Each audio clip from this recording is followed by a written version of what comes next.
what do you make of China right now, and what are markets most misunderstanding about the world economy and actually how equities and bonds should behave?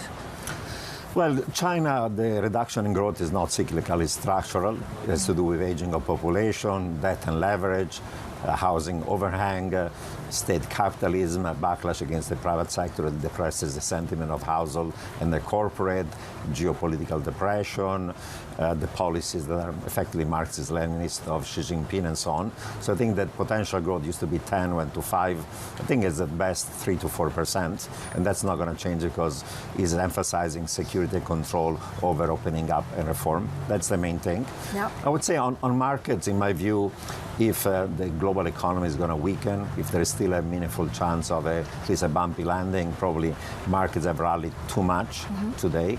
And that's maybe going to lead to a correction in the second half of the year if the economic data are still weak and if central banks have to hike a little bit more as a way of essentially fighting inflation. And that's going to lead to a nominal and real rates rising as well. And that means that probably bond yields may go higher rather than lower while inflation is still high and central banks are still fighting inflation. But a correction, what, a 10% correction in equity markets, or is that too high? Well, a 10% correction is not totally unlikely. If the economy starts to soften up globally, and if you have still inflation that is above essentially target, with core being still high in US, UK, Europe, central banks hiking somehow more, I would not be surprised if in the second half of the year you get a 10% correction in global equity markets.